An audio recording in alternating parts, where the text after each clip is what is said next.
Welcome to episode 77 of Real Health Radio.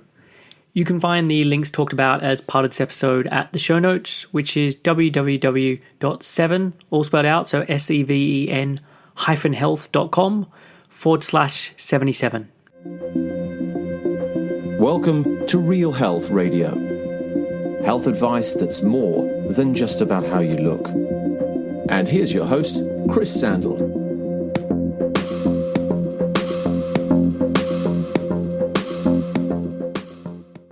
Hey boys and girls, and welcome back to another episode of Real Health Radio. I'm your host, Chris Sandel, and this week is another solo show, and it's actually all about staying healthy during the wintertime.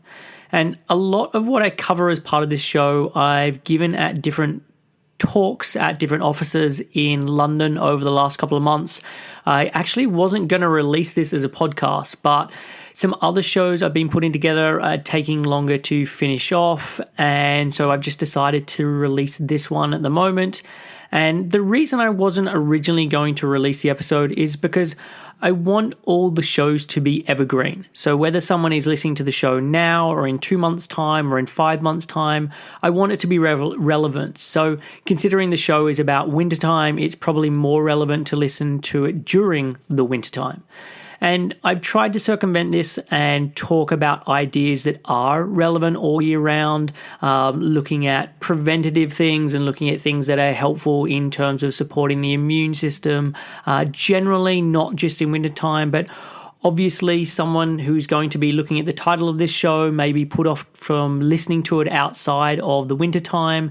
And this also includes all the people living in the Southern Hemisphere who are currently in the middle of summer. So I was home in Sydney for Christmas and some of the days were 35 or 37 degrees. So suggestions for winter tips wouldn't feel particularly relevant right now for someone over there. So I'll be sure to share this again come the June and July time for those in the Southern Hemisphere who will be then in the winter at that time. But really, this show is just a starting place. And one of the shows I'm planning on doing in the future is all about the immune system and just going into it in a lot more detail. So this, in a sense, is just the lighter version of that.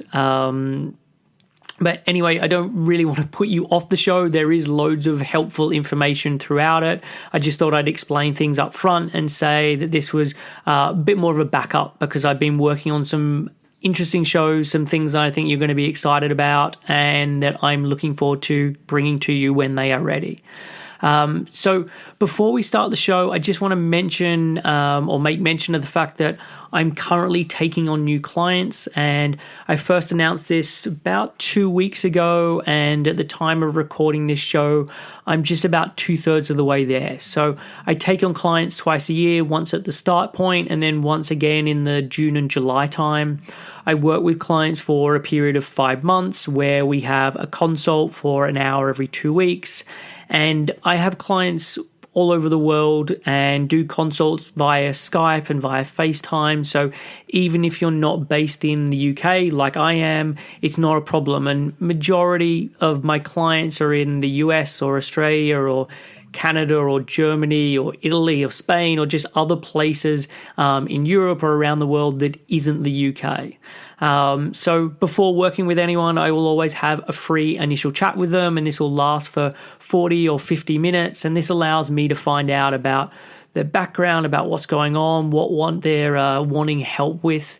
And it also gives me an opportunity just to explain how I work with clients and how the process of us working together will unfold. And it just lets us, by having this conversation, discover if we are going to be the right fit for one another, because I really want to work with people I truly believe I can help and people who are on the same page in terms of my thoughts around this stuff. So it just allows us to see if we are going to be good for one another.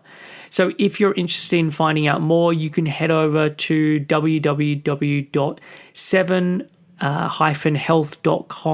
health.com/help, so HELP, and there's more details, and you can have a read through the page there, and then at the bottom there's a link to apply for the free initial chat. And if you do that, I'll get back to you within 48 hours and we can arrange a time that suits both of us. So really, if you're struggling with any health issues, like digestion or reproduction or sleep problems, if you're confused about nutrition or you just want to stop dieting, if you struggle with disordered eating or with body image, or are really just dealing with any of the many topics that I've covered as part of this podcast show or I've written about, then please head over to www.7-health.com/help and get in contact.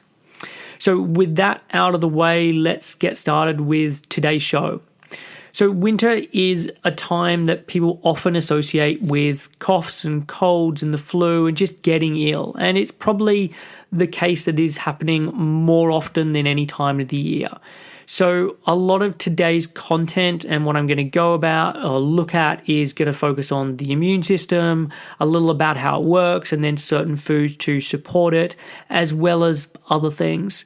So I'm going to look at some light and darkness and how this affects health. And I think seasonal affective disorder is something that people are identifying with a lot more these days. And even if you don't identify with that tag, a lot of people just notice how they struggle more in the wintertime versus in the summertime. So I'm going to look at how light and darkness can affect health and some of the things you can do, and then just talk a little about exercise in the wintertime, because this is another area that I find clients can really struggle with, just working out or getting moving or doing exercise in the wintertime. And this makes sense. It's darker and rainier outside, and so when the alarm goes off, a warm bed is just much more inviting, and it's often already dark by 4 p.m. and so it's more of a struggle to then go to the gym after work. So I'm going to just look a little bit at that stuff.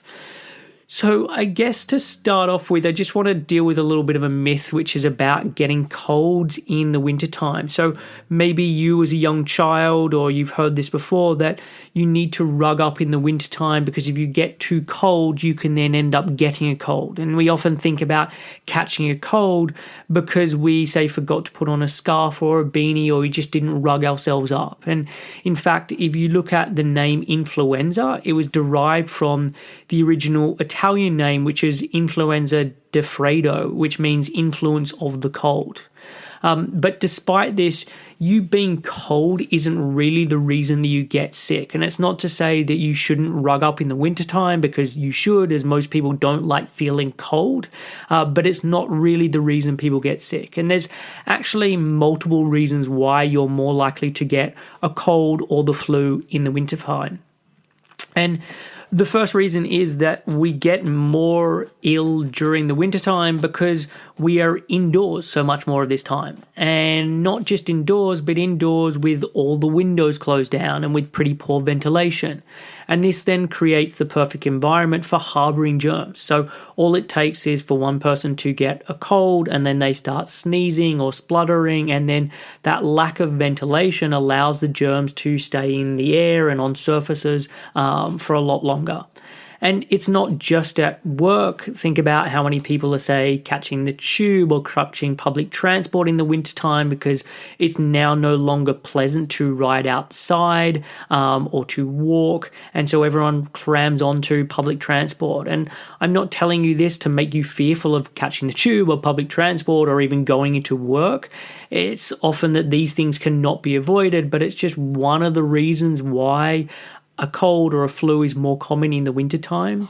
Another reason is that the flu virus is actually able to survive in the outside air when temperatures are cooler and there's a lot less humidity. So while it's bad news to be packed into a train and have someone coughing in your vicinity, if someone does this, say, while they're outside, this virus can literally stay in the air for hours, with some estimations looking into research of it can be there for 23 hours. So you have a combination of people being packed into close proximity and being in closed windowed offices, etc., as well as then people when they're outside, if they are coughing, having that virus stay around for a much longer time than really at any other point in the year. And the thing I would then say with all of this is these factors are largely out of your control. They're really unavoidable. And what you do have some level of control over is your body. And this is important because while there is illness going on around you, it doesn't necessarily mean that you will automatically get sick. And most people have heard of the name Louis Pasteur, and he's the person who came up with the idea of pasteurization for milk and for dairy products, amongst other things. And he's actually considered the father of a thing called germ theory. And this is the idea that germs, whether that be bacteria or viruses or microbes, whatever they may be, they cause us to get sick. And basically the theory goes that if you are exposed to one of these things, you will become ill. And Pasteur apparently proved this by injecting healthy animals with the blood of sick animals, and the healthy animals then got sick, and therefore one causes the other. At the same time that Pasteur was working, there was a gentleman by the name of Claude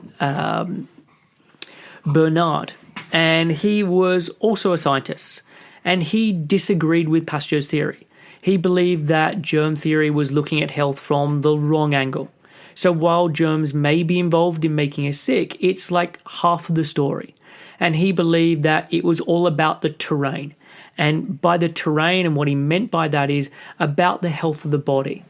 And Bernard actually believed so strongly in this ideal to the point of being completely reckless, to just prove he was right. And so to demonstrate that it was more about the terrain than it was about the germ, while standing with a group of physicians and scientists, he drank a beaker that was filled with water that had cholera in it. And cholera is a very nasty bacteria. To put things in perspective, in the 19th century, it killed an estimated 10 million people. And between 1900 and 1920, it killed 8 million people in India alone. So for Bernard, who was living in the 1800s, long before any kind of antibiotics, to drink a glassful or a beakerful of cholera was a very dangerous and stupid thing to do. And you know what happened to him? Nothing. He didn't get sick, he didn't die, he went on to live a long life by the standards of the day. So while germ theory, the way that Pasteur was talking about it, would say that we would have to get sick because he was exposed to it, this experiment proves that germ theory is kind of only part of the equation. And this story really leads on to your immune system. Because inside each of us, we have a wide-ranging defense mechanism. Through a collection of organs and bones and ducts and glands, our body is able to keep us healthy. And that's kind of provided that everything is working well. So I want to now just look at different components of the immune system and how they can then either prevent or cause us to get sick if they're not working so well. So your skin is your first line of defense, and it is dry and acidic, which is just not conducive for bacteria growth. And the various layers of skin as you move from inside the body to outside the body become keratinized. And this means that the cells die out and become tougher. And you might not notice it, but the skin is continuously being slowed off and on a daily basis. And along with this process of slowing off the skin, you take certain microbes with it, and so it prevents stuff from getting in. But this is only happening if the skin is healthy. If you have lots of breaks in the skin or the acidity of it is off, you can then stumble at the first hurdle and things can start to penetrate through the skin. So there's lots of different nutrients and lots of different substances that are important for healthy skin, but one I just want to mention is vitamin A. And this is known as a fat-soluble vitamin and is found in foods like organ meats, especially liver, in butter and dairy products, in eggs and in seafood. It can also be found in yellow and red and orange and dark green fruits and vegetables in the form of carotene. And the foods that contain the highest amounts of carotene are things like sweet potatoes and carrots, spinach, kale, different greens like mustard greens and collard greens, and all the different types of winter squashes. And the body can convert some of the carotenes into vitamin A, but unfortunately, not everyone makes this conversion very well, and this can be due to genetic factors, it can be due to stage of life, it can be due to disease processes. So, for example, infants, children, diabetics, and those who have poor thyroid function are especially impacted and aren't great at then making that conversion. So while the carotene-rich foods are still very healthy and should be used as part of someone's diet, you should probably be including then some of the other foods that have vitamin A in its fully formed form without needing to make that conversion. So that's things like organ meats, especially liver, butter, dairy products, eggs, and seafood. So the next part of the immune system is the tiny hairs that line your lungs and also your nose. And these are hairs that are angled and move in an upward motion. And these are to stop the bacteria or different microbes as high up the body as possible. So if things get in, these hairs are preventing it from getting further down. And you then cough or you sneeze, and that then helps to eject this from the body. And hopefully you're not then passing it on to someone else, but from your body's perspective, at least it's expelling it out of your body. And to support this part of your immune system, certain vegetables from the allium family are very helpful. So this includes garlic and onion and leeks and chives and shallots, and they have a real affinity for the whole of the respiratory system and are antibacterial and antimicrobial. And this makes it really great for killing off different germs and bugs and whatnot that are then made it into your body, whether that be in your lungs or in your digestive tract. Wherever possible, having these things raw can be best, but this is not always so easy, especially if you have to spend time with other people and be in the presence of other people eating this kind of stuff. So personally, I use a lot of garlic in my cooking, and I'll often wait right until the end before I'll add that into the food before I serve it. And if you actually chop it up and leave it exposed for about 10 minutes or so, this can increase the amount of allicin in the garlic or in the other vegetables. And this is the active ingredient that makes it so useful. And it means that you can then get a lot of the good benefits of garlic in its fairly raw form, but without kind of the punchiness of the smell on your skin and on your breath if you're then just adding it into the food at the last moment. So the next line of defense is your mucous membranes, which are different cavities that you have in areas in the body that are exposed to the environment and the outside environment. So your gastrointestinal tract, your lungs, your skin, your eyes, your urinary and reproductive tract. And these membranes, they release a sticky mucus that help to trap germs, but they also contain within that mucus lots of immune supporting substances. So for example, in your tears, in your saliva, in your nasal secretions, they contain a substance called lysozyme, and that helps to break down the cell walls of bacteria. The mucus also contains a substance called secretory IgA or SigA, and this prevents the microbes from attaching to walls of those environments. So it stops those microbes setting up residency there and really kind of proliferating.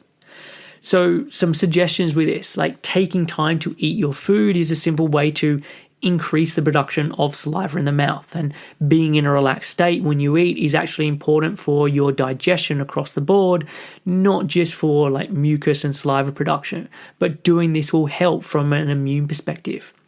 Another easy way is to start the meal with some hot water or lemon. Like the sourness of the lemon helps to stimulate the production of saliva in the mouth. And it's not just hot water and lemon. You can have things like bitter greens, so things like rocket or watercress or spinach or chicory all help to do this. Rocket and spinach and watercress are more summer foods, but chicory is in season during the winter months. So if you're wanting to try and eat with the seasons, chicory would be something to look towards. And starting a meal with a small salad that contains chicory could be a good way of stimulating that mucus production and that saliva production. Often when you are sick, you start to get say, too much mucus and you get too much catarrh. And one of the suggestions is that the first sign of a cold with these kind of symptoms, having some elderflower and peppermint and yarrow can be very useful. They can help to clear the mucus and the catarrh. They can help to relieve aches and pains and reduce fever. So all of these three things, the elderflower, the peppermint and yarrow, you can put into a tea. And so you can sip on the tea throughout the day at the first sign of illness to help stop it in its tracks or to just minimize it. The next line of defense is your stomach acid. And so your stomach is an incredibly acidic environment. And this is for three main reasons. Like, one is to break down protein, and you need that acidity to break down protein. Two is to then break minerals away from your food. And three is that your stomach is actually part of your immune system. And so the acidity in your stomach is then to help kill off any pathogens that has made its way in with the ingested food that you've taken in. So having strong digestion in the stomach is something that is really important, but often something that people really struggle with. And so to help with the production of hydrochloric acid, which is the stomach's main defense against microbes and invaders, you need to take in adequate protein. And my preference often is leaning more towards sort of animal source of protein, but really any proteins that someone is able to digest is going to be really helpful for this. I actually did a whole podcast on understanding protein and looking at different sources. So if you are interested in this, I will put a link to it in the show notes, but you can access it by going to www.7-health.com/44. And one form of protein that I often recommend is having clients to make stocks or broth. And so most people have heard of like chicken soup for when you're sick. And while this may seem like an old wives' tale, it's actually not. Like, if the soup has been made with bones as opposed to just meat, it contains decent amounts of gelatin, which is a very nourishing form of protein, and it can help with stomach acidity, as well as being supportive for the immune system and liver function and lots of other things.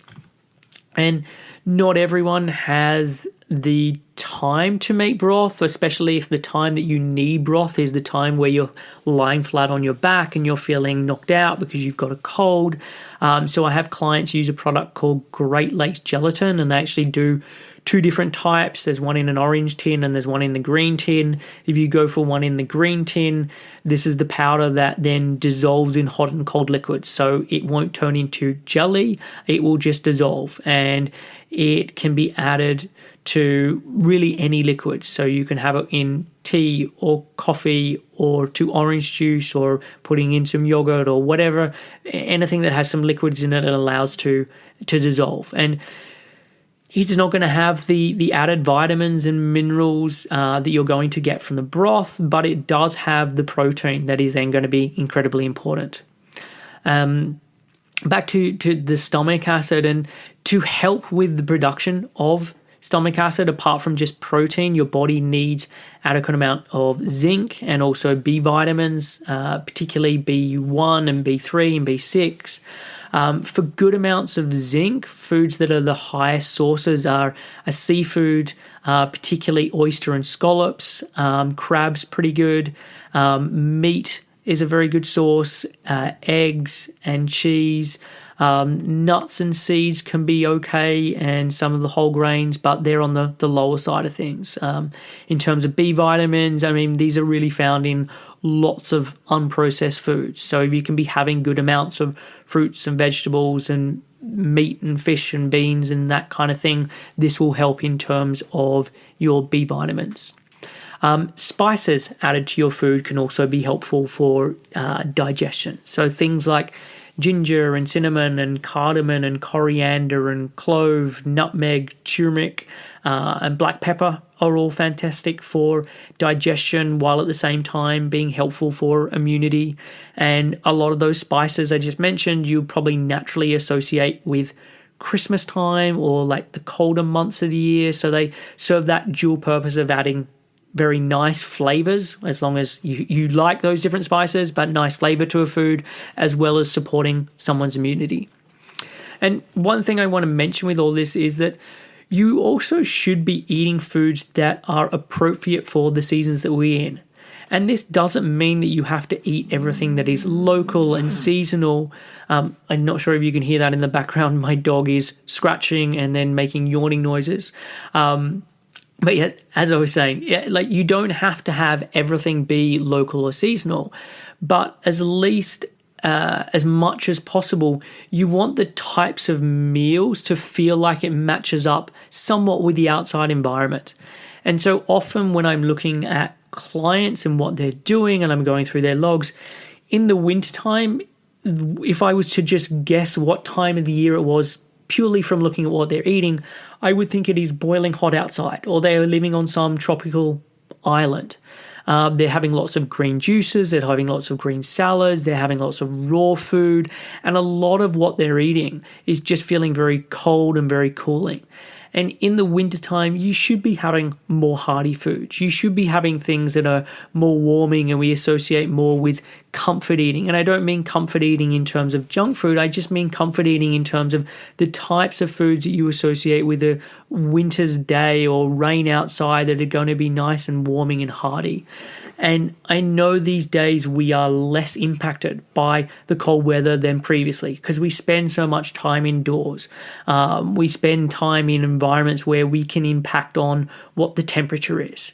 But the seasons do affect us. And this is something that I'm going to cover in a little bit when I speak about like lightness and darkness. But please be just including more warming and hearty foods and foods that are then appropriate for the season that we're in. And then the last part of your immune system is the wide range of immune cells. And some of these are things like Mr. and Mrs. Pac-Man, and they will travel around your immune system, literally eating up pathogens. Others travel around and will like burst pathogens, so like a pin to a water balloon.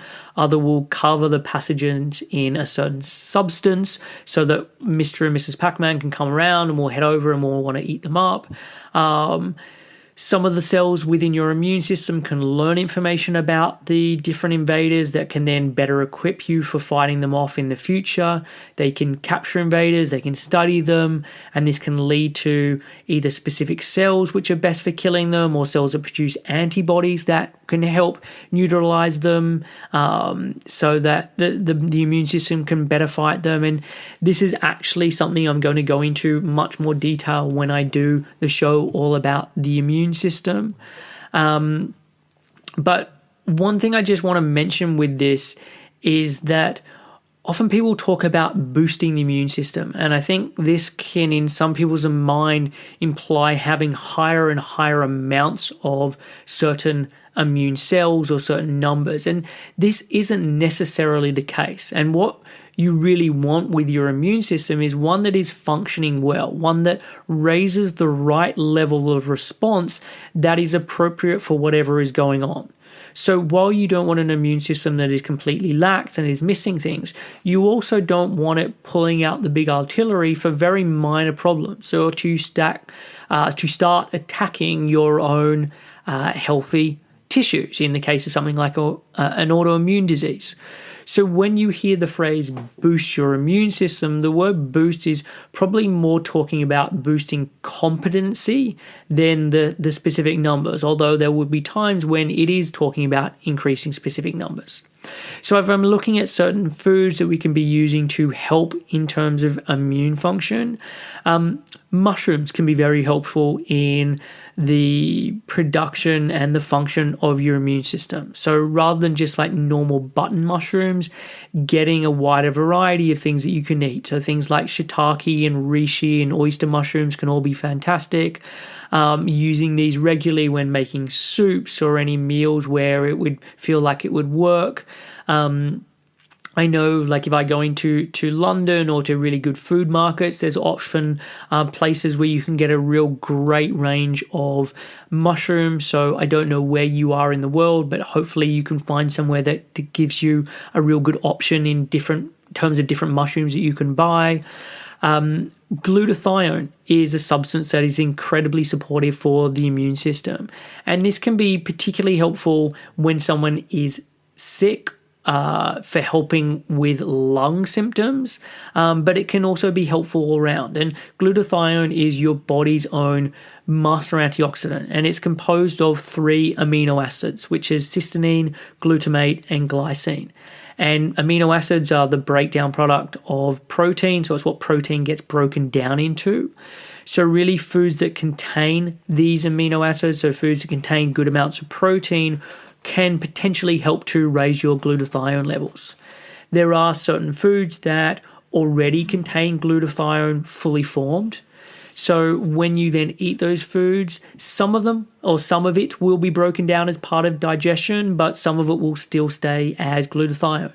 And foods that have some of the highest amounts include asparagus and spinach and okra and broccoli and really all cruciferous vegetables, so broccoli and cauliflower and Brussels sprouts and cabbage. Fruits like cantaloupe, grapefruit, orange, watermelon, papaya, grapes, strawberry, mango, banana. All of these have decent amounts. Glutathione, I should mention, is fairly significantly reduced with cooking. So fruits are probably going to be a better option, or if you are having the vegetables like raw in a smoothie or having them very lightly steamed. And I know like raw vegetables or lightly steamed vegetables aren't going to be great for everyone's digestion. So if that's you and you don't do well on those things, then stick to the fruit or the amino acid precursors that then can be turned into glutathione. You can also take a form of glutathione as a supplement, which could either be a capsule or you can get liposomal creams. The capsule is going to be much more cost effective for you, so that can be then more helpful. It can be helpful for lots of different things, but it can be more helpful with you are getting sick or you notice you've got some symptoms. Lauric acid is a fatty acid that's derived from coconut oil that is supportive to the immune system. It's helpful with killing bacteria and virus and fungi. So this can work very well as a preventative, but it also can be something you can take if you are getting sick or are already sick. For general use and everyday support to be strengthening immune system, coconut products will really help. So coconut oil and coconut milk are probably going to have are going to have the highest quantities of lauric acid, but you'll still get some from fresh coconut, and to a lesser extent you'll get some from coconut water. There is very trace amounts of lauric acid in macadamia nuts and macadamia nut oil, but it's very, very tiny amounts in comparison to coconut products. When you are ill, you can take lauric acid as a supplement that goes under the name of monolaurin, and you can supplement with this to fight off a cold. Most people know of or have heard of like vitamin C for strengthening the immune system, and it really is true for how good it is. I think elderberry is a really great option here, which you can have as a tea or you can have as elderberry syrup. And not only does it contain high amounts of vitamin C, it's also packed with flavonoids, and these are substances that can help with the uptake and the effectiveness of vitamin C. And vitamin C is on its own just nowhere near as effective as when it's packed with these flavonoids from that whole food state. Other berries would be similar in terms of providing vitamin C and flavonoids. So even frozen berries are perfectly acceptable. And so having those throughout the wintertime can be very good and very easy if you're not able to get fresh berries. And even if you can get fresh berries, it's probably a lot more cost effective to be getting the frozen berries in the wintertime. Tropical fruits are also fantastic for vitamin C, as well as other nutrients like potassium and magnesium, etc. And so, yes, tropical fruits are probably not going to be so in season during the middle of winter for you. But often I will still recommend these for clients because I think they are so helpful all year round. So oranges and mango and pineapple and papaya and watermelon, etc. And you can get these fresh or you can get them frozen. You can kind of eat them on their own. You can put them in smoothies. You can add them to yogurt or porridge, etc. Winter greens are also a good source of vitamin C.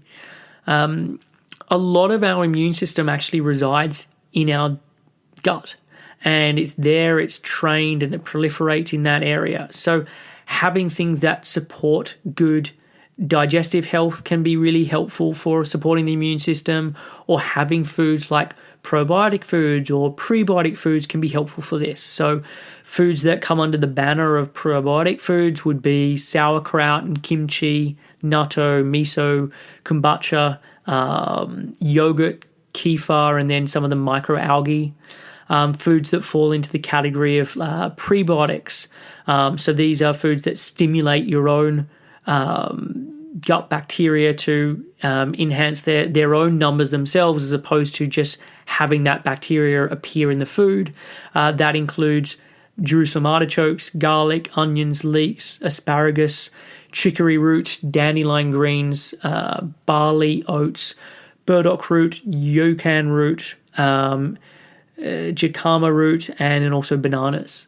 And obviously you can get probiotics and prebiotics in supplemental form as well, so you don't have to just get them from food. But if you're trying to be doing things to be supporting your immune system on a regular basis, having them in food form is probably a good thing to be doing.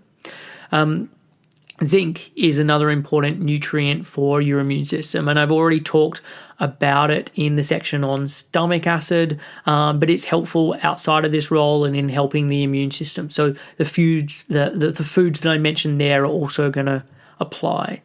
And then the final one that I want to mention is to do with vitamin D. So there's a lot of research and a lot of press around vitamin D. And when sunlight, it hits our skin, it converts cholesterol into vitamin D. Unfortunately, that doesn't happen so much in the winter months, as there's just not the same amount of sunlight. And even in the summertime, on occasions, people are putting on lots of sunscreen, and because of that will block out the UV rays that are needed to make that conversion of cholesterol into vitamin D. And so often people are vitamin D deficient, and vitamin D is really important for the immune system. And so there's certain foods that you can be having that contain vitamin D, like meat and dairy and fish and seafood and eggs and bone broth. And these can be things that can be your winter staples to help increase the vitamin D from a food front. So that's it on the food side of things. And I just want to mention that Chris Masterjohn has created a great blog piece called his cold season war chest, and most of the focus of the stuff in this show and that I've been going through here is very much like looking at preventative stuff you can be doing. I did mention certain things you can be doing when you've actually got a cold, but he talks about supplements that he thinks are important for when someone actually does have the cold or the first signs of it.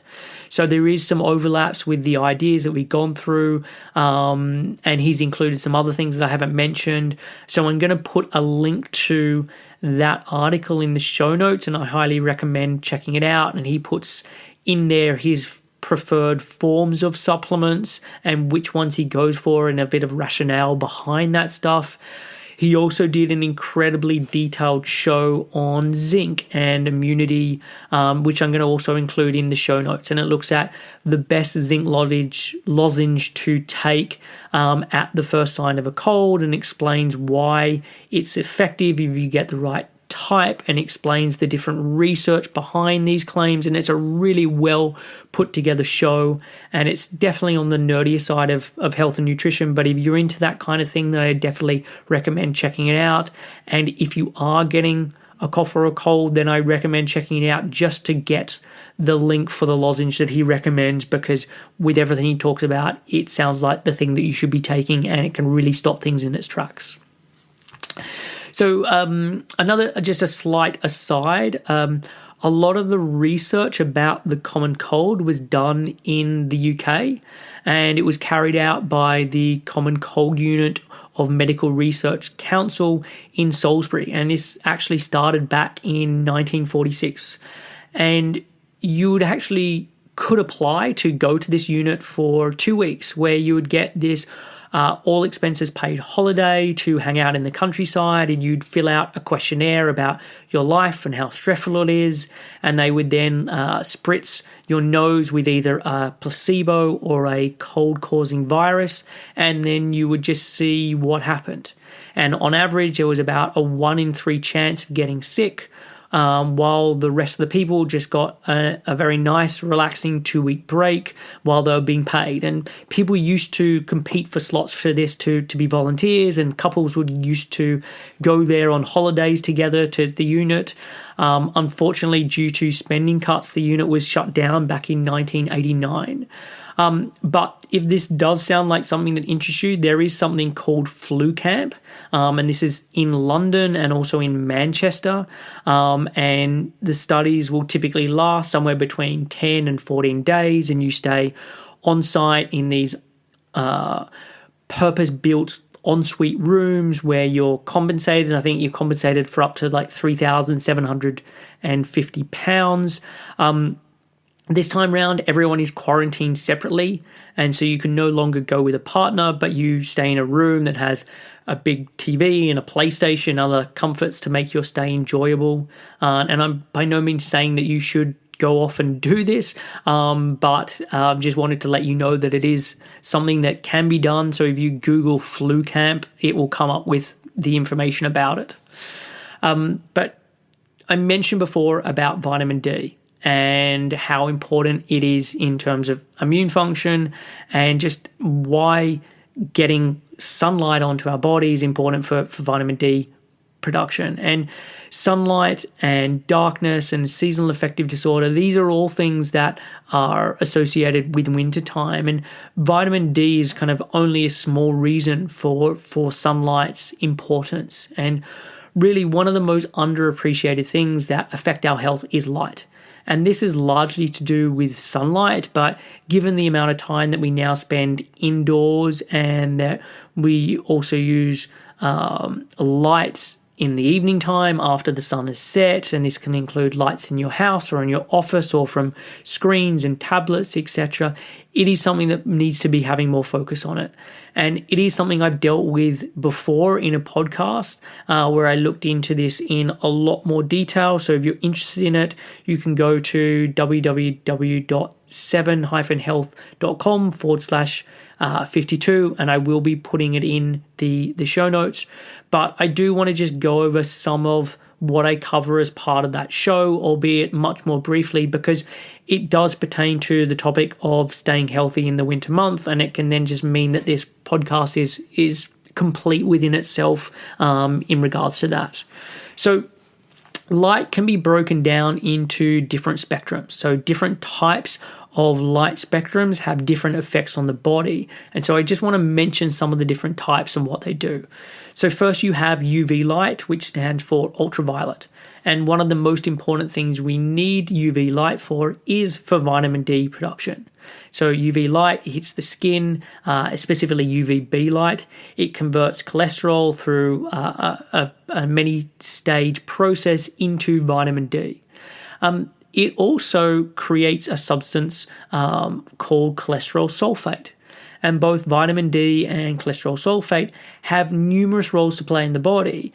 And one of the big ones and the crucial ones, and the one that I'm wanting to mention now, is to do with your immune function. So getting less light in the wintertime, and predominantly getting that less sunlight, which is very important for the body, and that less UV light, decreases our immune function. And there is obviously issues with having too high amounts of UV light, and this is what causes the burning of the skin. It can be what causes certain types of skin cancer. But really, in the wintertime, this isn't something you really need to be concerned about. Well, at least if you're in places like the UK or other places that are further away from the equator. So my advice to get in UV light is in the wintertime to get outdoors as much as you can. So get outside within the first 30, 60, 90 minutes of the day if you can, and then to take time to do this at other points of the day. You can also get a light that provides UVB. So this is just like the SAD lights that are mostly providing the body with blue light. You can then get the equivalent that provides the body with UVB and allows the skin to create vitamin D and cholesterol sulfate. So there are two different companies. There are probably many companies that produce these, but there are two companies that I'm aware of that make these lights. One is called Spurti and another is called Androv. And I'm going to put links to both of these in the show notes. And this is just something like a lot of people think that if they use a SAD light that it is going to increase the amount of vitamin D that they have throughout the wintertime, but that's not the case. If it does, it will increase it very, very tiny amounts because from a SAD light, you're really not getting the UV light. So the next type of light is blue light. And for some people, they will have heard about the dangers and the problems with blue light and that they cause issues when you're looking at it at nighttime. And these issues, they are real and they do have or do create problems. But before I get into that side of thing, I want to explain why there are genuine benefits to blue light. And blue light is critical for daytime health. So it's critical for waking up, for being alert. From a physiology perspective, especially if we go back to our time pre-electricity, it was largely the blue light in the morning that would wake us up and to get us moving. And it was then the reduction in blue light in the evening that would be part of the reason why we would get tired and we would sleep and would signal to the body that it was time to rest. And in its natural form, your body uses blue light from the sun to regulate your natural sleep cycle and your wake cycles.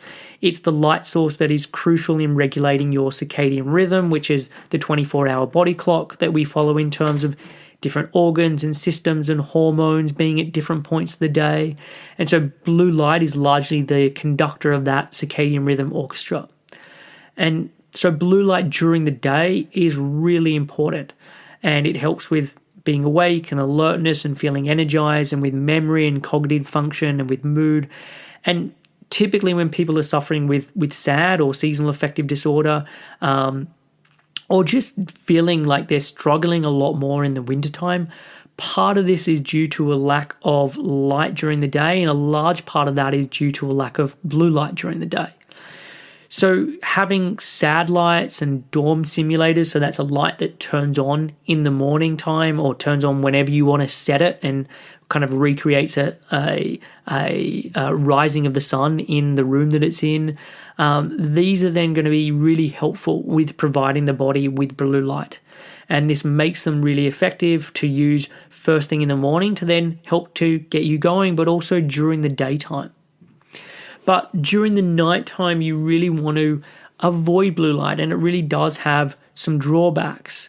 And a lot of the electrical devices that we use constantly now, so TVs, computers, tablets, laptops, phones, these all emit large amounts of blue light.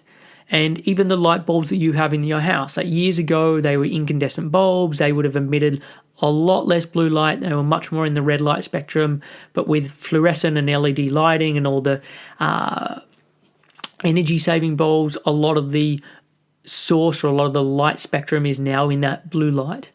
And really, up until recently, never before in history did humans have access to blue light in the evening. We evolved for blue light to signal the body to wake up and for it to turn on certain functions and hormones, and that was purely from seeing that light field. So there are certain things that you can then do to minimize this. You can use certain programs that take out the blue light on devices. So on Macs, you can use a program called Flux that then removes the blue light after the sun is set.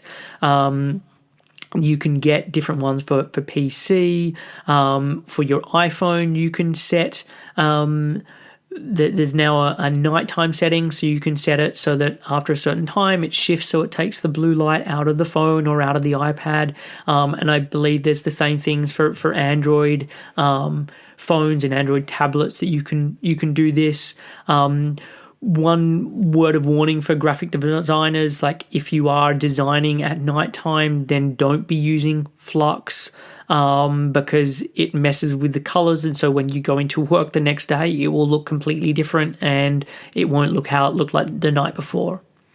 Another option is blue blocking glasses. So these are glasses that have lenses on them that filter out the blue light, and you can wear these in the evening time for the last couple of hours before going to bed to block out the blue light.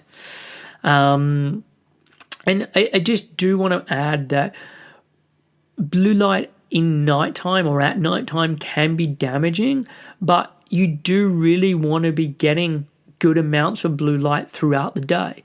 It is important for wakefulness and alert and daytime function, which is what people struggle a lot with during the wintertime.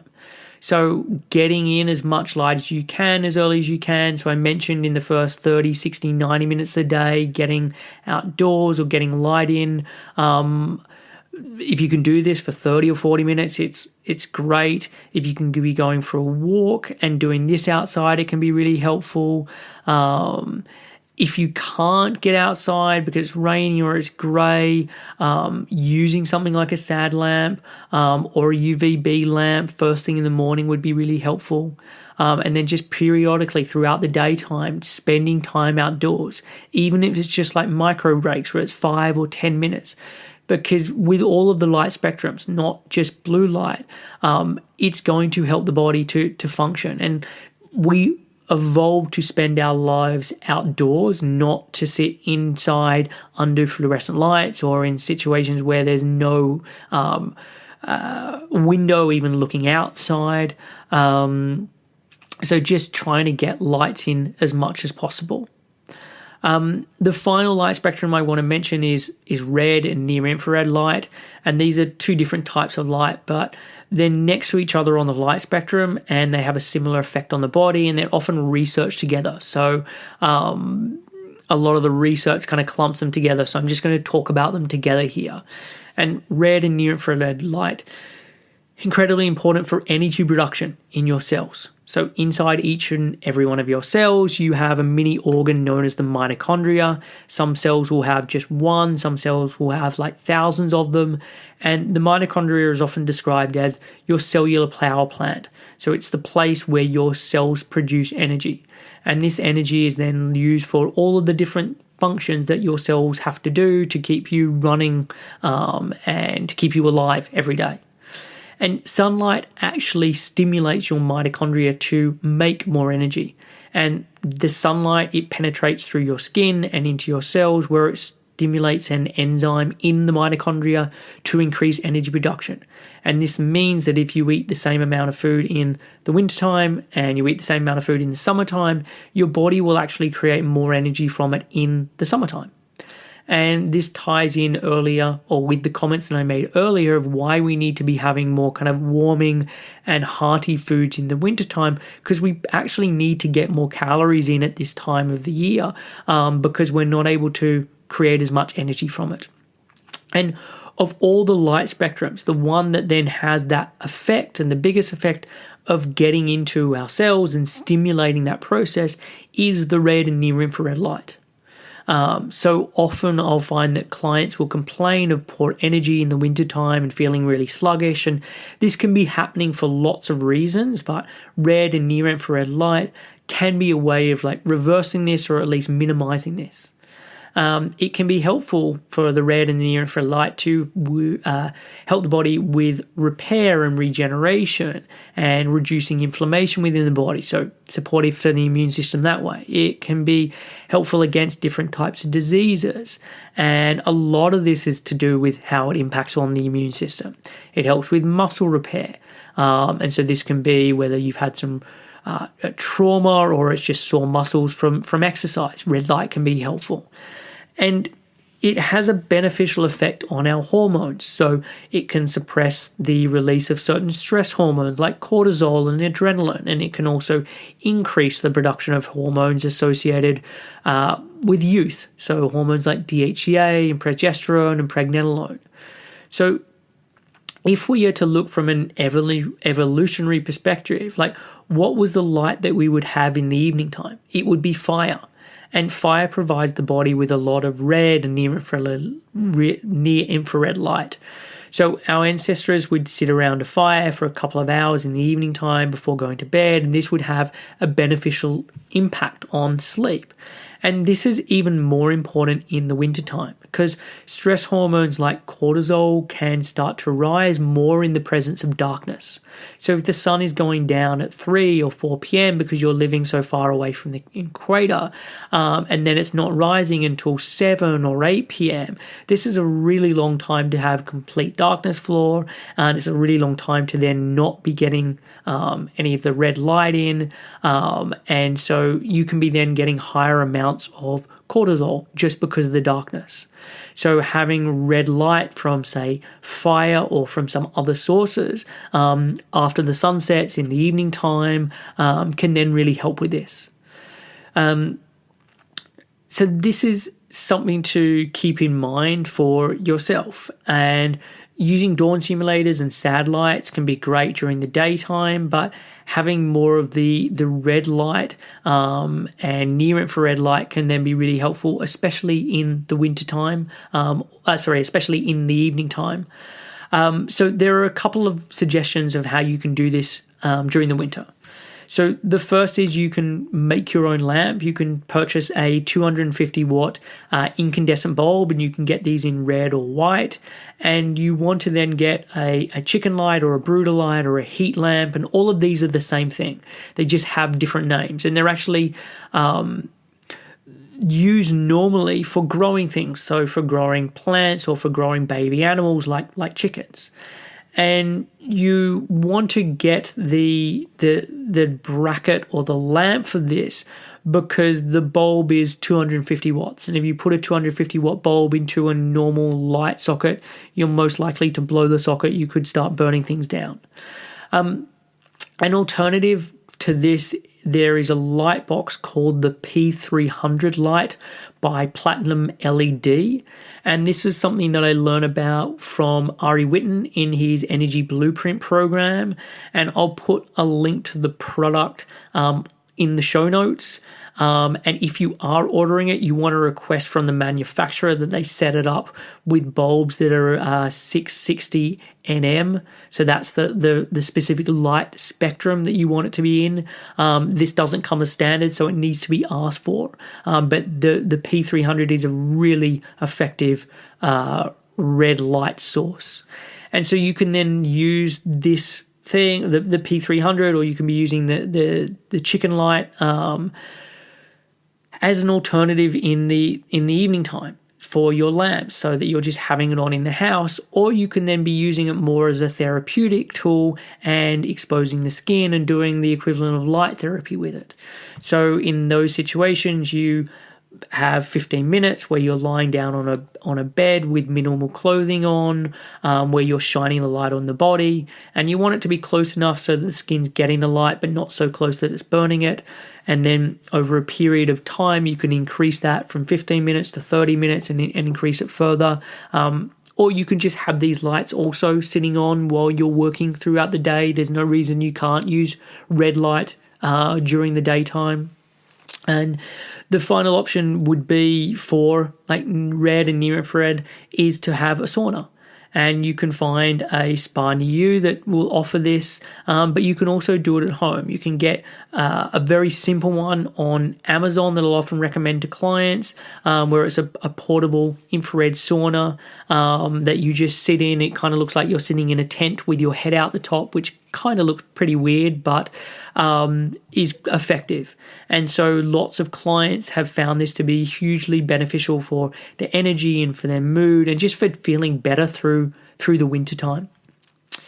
So the next thing I want to mention is exercise over the winter time. And I still haven't done a whole podcast yet on exercise, and it is something I want to go through. So this part isn't going to be a real deep dive into this topic, but it's just something to keep in mind with movement as it relates to winter.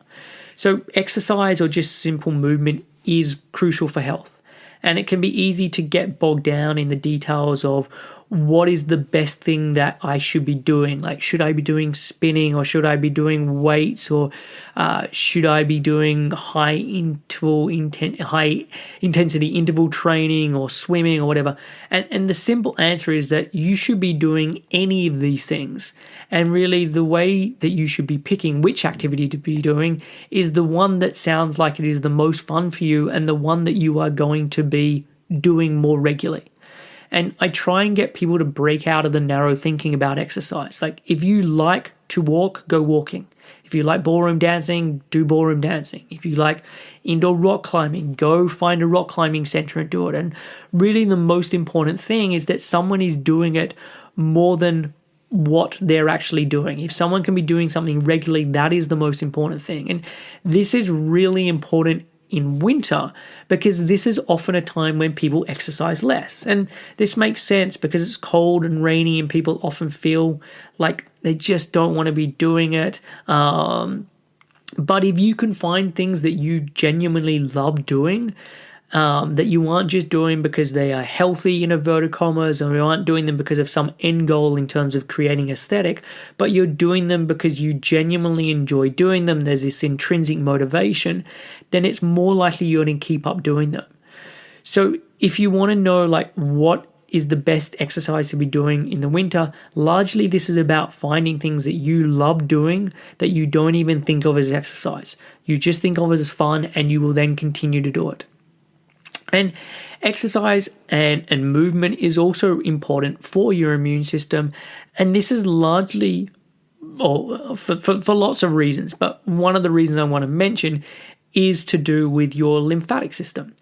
So running alongside your blood vessels is your lymphatic system. And this is like a highway that helps to carry your white blood cells, which is your immune cells. And they will pull microbes and debris out of your blood and into the lymphatic system, where they will travel to your lymph nodes to then be dealt with. So white blood is pumped along with your muscles.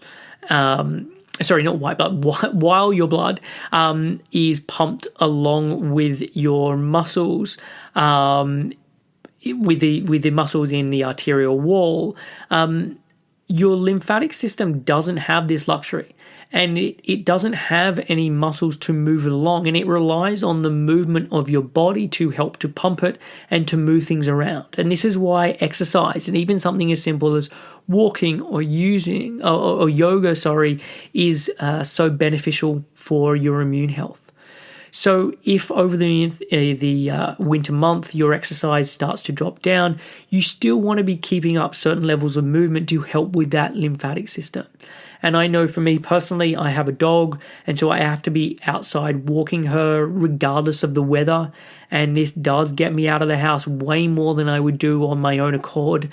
And I know not everyone has a dog, but if you can find ways to just encourage for more movement and more exercise in the wintertime, creating some habits for yourself can help with this. And I recently did a podcast on goal setting and habit formation, which you can find at www.7-health.com/74. And one of the ideas with creating a new habit is pairing it with something you're already doing. So each day after having some breakfast or each day after lunch, go for a walk for 15 minutes. And you have the habit of eating to then remind yourself to go for a walk.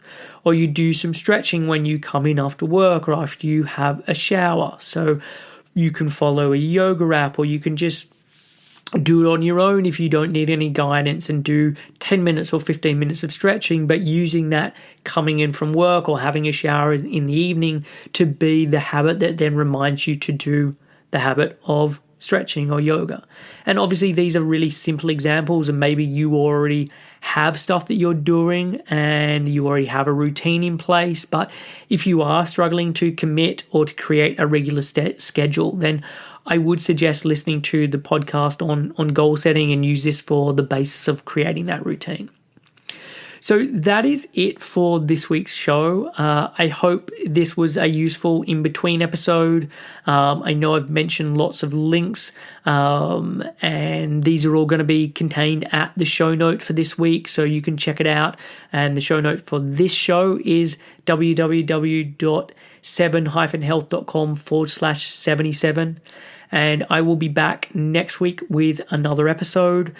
So until then, take care of yourself, and I will speak to you soon.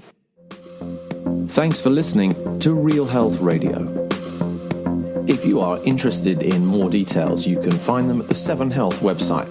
That's www.7-health.com.